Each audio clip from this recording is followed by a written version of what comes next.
अधिगम के पार्ट 4 के पहले लेक्चर में हमने अध्ययन किया था अधिगम के प्रकारों का, जिसे कि कैने महोदय ने अपनी पुस्तक द कंडीशंस ऑफ लर्निंग में बताया है। अधिगम के इनके द्वारा 8 प्रकार बताए गए हैं जो एक दूसरे से श्रृंखलाबद्ध रूप में जुड़े हुए हैं, यानी चेनिस्टिक फॉर्म में जुड़े हुए हैं।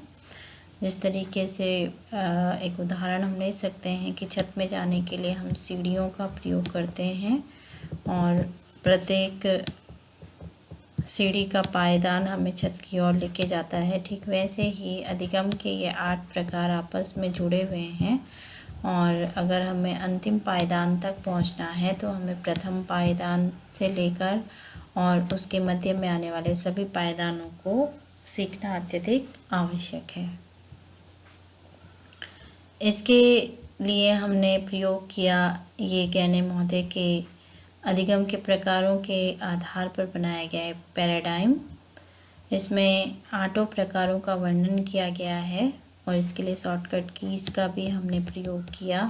SSC, DCP, VIP जो हमने एक शॉर्टकट कीज सीखी। इसमें हम अभी तक जो अध्ययन कर चुके हैं वो है सिग्नल लर्निंग का, जिसमें आपका स्टिमुलस का प्रयोग किस रूप में हो रहा है। तो स्टिमुलस के प्रयोग को कहा गया कि कंडीशनिंग स्टिमुलस और अनकंडीशनिंग स्टिमुलस, 2 तरीके के स्टिमुलस होते हैं, जिसमें कि अनकंडीशनिंग का अर्थ है स्वाभाविक प्रेरक और कंडीशनिंग का है जिसे हम निर्मित करते हैं या जिसे हम प्रयोग में लेकर आते हैं, जो हमारे द्वारा क्रिएट किया गया है। यानी अस्वाभाविक प्रेरक भी इसको कहा जा सकता है या तटस्थ प्रेरक के रूप में भी इसे जानते हैं। उसके बाद नेक्स्ट में हमने देखा स्टिमुलस रिस्पॉन्स लर्निंग, जब कंडीशनिंग और अनकंडीशनिंग स्टिमुलस का बार बार प्रयोग किया जा रहा है तो इन दोनों के प्रयोग से अधिगमकर्ता जो रिस्पॉन्स सीखता है वो अधिगम के लिए एक निरंतर या हम कहें स्थायी रूप से सीखी गई एक अनुक्रिया होती है। तो इसमें स्टिमुलस को तब तक दिया जाता है जब तक कि अनुक्रिया सीख ली नहीं जाती है। इसके बाद जब हम अनुक्रिया को सीख जाते हैं तो हम बार बार अपने जीवन में स्टिमुलस और रिस्पॉन्स को एक कर्म में क्या करते हैं, प्रयोग में लेके आते हैं और उसके बाद हम उस चीज़ को एक चक्राकर्म के अनुसार प्रयोग करते हुए अधिगम करना सीख जाते हैं। यानी बार बार रिपीट करना। जैसे कहा गया है कि अगर सफलता प्राप्त करनी है तो मेहनत करनी अनिवार्य है और बिना मेहनत के सफलता प्राप्त नहीं की जा सकती है। तो सफलता और मेहनत ये आपस में एक दूसरे से जुड़े हुए हैं। उसके बाद हमने देखा कि इसी श्रृंखला को शाब्दिक स्वरूप में कैसे अभिव्यक्त किया जा सकता है। जो हमने अनुभव धारित किया है अब उस अनुभव को अभिव्यक्ति का स्वरूप कैसे दिया जा सकता है। तो साधारण उदाहरण हम इसी को लेंगे कि विद्यार्थी यह बताना सुनिश्चित कर दे कि ये एक पैराडाइम है, यानी एक ट्रायंगल है और इस ट्रायंगल में कैने के द्वारा बताए गए अधिगम के 8 प्रकारों का विवरण दिया गया है और इन 8 प्रकारों के नाम इस प्रकार से हैं। तो जब वो यह बताना प्रारंभ कर दे तो इसका अर्थ है वह आपका क्या करना सीख गया है, शब्द सहचर्या, एक दूसरी वाक्य को दूसरे वाक्य से मिलाना सीख गया है कि पैराडाइम है, इसमें 8 भाग दिए गए हैं, 8 भागों के नाम इस प्रकार से हैं। तो अभिव्यक्त कर सकता है कि पैराडाइम अधिगम के प्रकारों के लिए बनाया गया है। आज हम अध्ययन करेंगे इसके आगे के जो पार्ट्स हैं, यानी discrimination learning, concept learning, principle learning and problem solving learning का अध्ययन इसके अंतर्गत हम करेंगे। तो इसमें नाम से ही जैसे आपको प्रतीत हो रहा है कि विभेदात्मक जो लर्निंग होगा उसमें शब्दों के मध्य या हम कहें जो भी चीज़ हम सीखे हैं उसके मध्य हम तुलना करना सीख जाते हैं। यानी सही क्या है, गलत क्या है, अच्छा क्या है, बुरा क्या है, दुख क्या है, सुख क्या है, इनके मध्य में हम अंतर करके बता सकते हैं कि किस चीज़ के बारे में बात हो रही है। यदि एग्जाम्पल हम लें कि एक शिशु जो पहली बार कहीं भ्रमण पे निकला है और भ्रमण करने के लिए वो अपने पिताजी के साथ व्हीकल्स में निकला है, यानी अपने त्रिचक्रिका वाहन में या चतुर्चक्रिका वाहन में वो जा रहा है, तो मार्ग में उसे विभिन्न तरीके के वृक्ष दिखाई देंगे और वृक्षों को देखकर उसकी जिज्ञासा बढ़ रही है, क्योंकि वो देख रहा है कि जैसे जैसे गाड़ी आगे बढ़ती चली जा रही है, प्रत्येक पीछे का जो वृक्ष है वो क्या है, छूटता चला जा रहा है। तो वो अपने पिताजी से कहता है कि हमारी गाड़ी ने वृक्ष को क्या कर लिया है, हरा दिया है और हम वृक्ष से आगे निकल गए हैं। ऐसी स्थिति में यहाँ विद्यार्थी को या हम कहें उस शिशु को यह भेद करना नहीं आ रहा है कि निर्जीव और सजीव वस्तु में क्या अंतर है, यानी जो पेड़ हैं वो स्थिर हैं और गतिमान स्थिति में क्या अंतर होता है वो ये नहीं सीख पा रहा है। तो इसमें विभेद करने के लिए जो सबसे बड़ा एक क्वालिटी हम कहें वो होता है, किसी भी चीज़ दो वस्तुओं के बीच में यदि भेद करना है तो हम उसके क्या करें, नेचर को पहले जाने, यानी गुणों को जाने। पेड़ का गुण क्या है और जो हमारे त्रिचक्रिका या चतुर्चक्रिका वाहन है उसमें क्या गुण है, इसके बारे में हम जानेंगे। तो यहाँ विद्यार्थी को बताया जाएगा कि पेड़ों में जीवन है, पेड़ स्थिर हैं, एक ही जगह में रहते हैं। गाड़ी निर्जीव है, पेट्रोल के माध्यम से वह एक जगह से दूसरी जगह क्या कर सकती है, गमन कर सकती है। जब वह यह समझना प्रारंभ कर देता है, यानी वो बता सके कि निर्जीव वस्तु क्या है और सजीव वस्तु क्या है, तो इसका अर्थ है वो भेद करना सीख गया है। किसके आधार पर, उसके गुणों के आधार पर। एक और उदाहरण हम लेते हैं कि शिशु उड़ते हुए पक्षी को देख के पूछता है वो क्या है, तो माता जवाब देती है वो चिड़िया है। किंतु वहीं दूसरे दिन आसमान में एक हवाई जहाज उड़ रहा है और हवाई जहाज को उड़ते हुए देखकर उसने अपनी माता से कहा कि देखिए कितना बड़ा पक्षी उड़ रहा है। इसका अर्थ है वो इन दोनों का जो क्वालिटी है या गुण है उन दोनों में भेद करना नहीं सीख पाया। केवल उसने क्या की, समानता की कि इसके भी दो पंख हैं और इसके भी दो पंख हैं और ये आसमान में उड़ सकता है, तो उड़ने वाली हर चीज़ क्या होगी, पक्षी कहलाएगी। तो वो उसे पक्षी कहना प्रारंभ कर रहा है।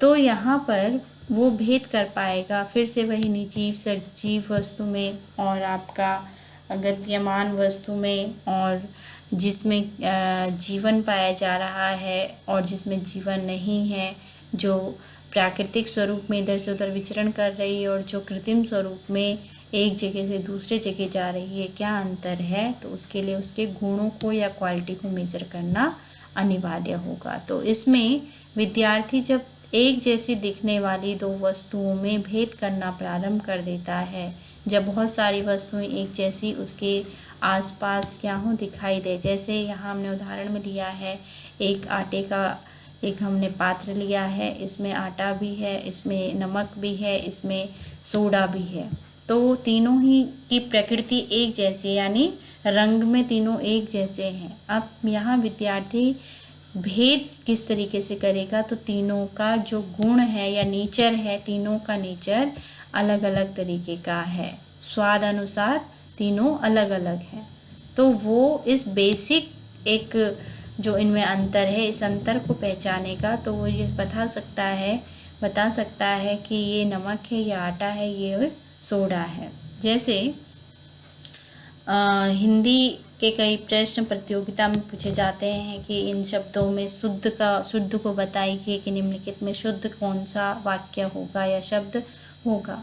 तो विद्यार्थी यदि दोनों शब्दों में समानता को देखते हुए यह पता कर सके कि दोनों में भेद क्या है और शुद्ध कौन है, तो अगर वो ये पहचान जाता है, इसका अर्थ है वो आपका डिस्क्रिमिनेशन या हम कहें तुलना करने वाले अधिगम को सीख चुका है कि वो शुद्ध और अशुद्ध को ढूंढ सकता है। जैसे कॉमन सा एक चीज़ आता है, वो है एक शब्द हिंदी में जिसे हम आशीर्वाद कहते हैं।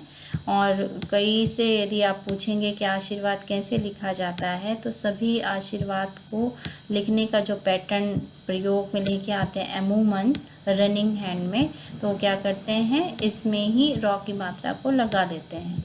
तो ये प्रश्न भी कई बार पूछा जाता है कि शुद्ध कैसे है, तो यहाँ अगर विद्यार्थी शुद्ध कैसे लिखा जाता है या क्या विभेद है, उच्चारण की दृष्टि से दोनों में भेद कर पाए तो वह आसानी से बता सकता है कि उपरोक्त दोनों वाक्यों में शुद्ध वाक्य कौन होगा। और जब वो यह बता देता है तो इसका अर्थ है कि वह शब्दों में भेद करना सीख चुका है। तो ये था विभेदात्मक अधिगम। इसके पश्चात आता है कॉन्सेप्ट अधिगम, यानी जब वो भेद कर लेता है तो उसके मस्तिष्क में कॉन्सेप्ट बन जाता है, क्लियर हो जाता है कि हाँ ये चीज़ ये है और ये चीज़ ये है, ये सुख होता है और ये दुख होता है, इसका नेचर इस तरीके का है और इसका नेचर इस तरीके का होता है। तो इस शब्दावली का सर्वप्रथम उल्लेख 1964 में कैंडलर के द्वारा दिया गया था, जिसे गेहने ने आगे विस्तारित करने का कार्य किया था।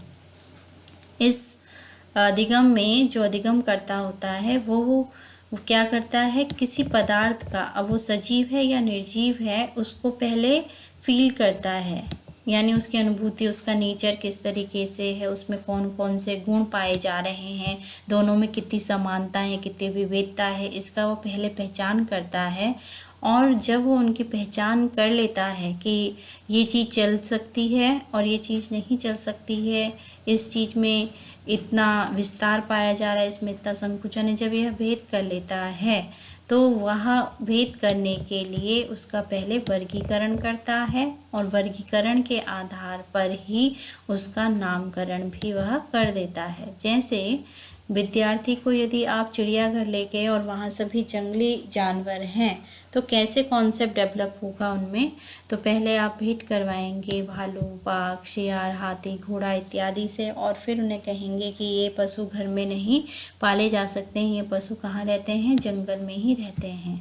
तो ऑटोमेटिक ही वह अपने मस्तिष्क में या कॉन्सेप्ट निर्धारित कर लेगा कि ये पशु क्या है, जंगली पशु है। अब कभी प्रश्न में आप उनसे पूछिए कि कुछ जंगली पशुओं के नाम लिखिए, तो आपने जो दर्शन करवाए थे, जो बताया था, उसका कॉन्सेप्ट उसने अपने मस्तिष्क में डेवलप कर लिया है। ऐसे पशु जो घर में नहीं पाले जाते हैं वो जंगली पशु कहलाते हैं। जैसे इस चित्राकृति को देखकर स्पष्ट हो रहा है कि विद्यार्थी से यदि प्रश्न पूछा जाए कि कौन जलमंडल में पाए जाने वाले पशु पक्षी या जीव हैं, कौन वायु में है, कौन स्थल में है, किसका नाम क्या है, तो इनके गुण विशेषताओं के आधार पे बताया जा सकता है कि इनमें कौन जानवर किस प्रकृति को धारित करता है।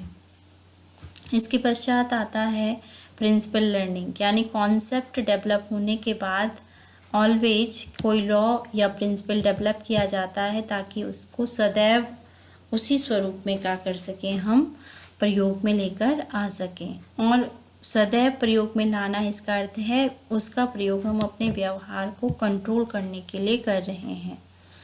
इसके अंतर्गत सिद्धांतों का जब निर्माण किया जाता है तो सिद्धांत प्रिंसिपल के निर्माण के साथ ही हमारा जो व्यवहार है वो भी कंट्रोल होना प्रारंभ हो जाता है अकॉर्डिंग टू सिचुएशन।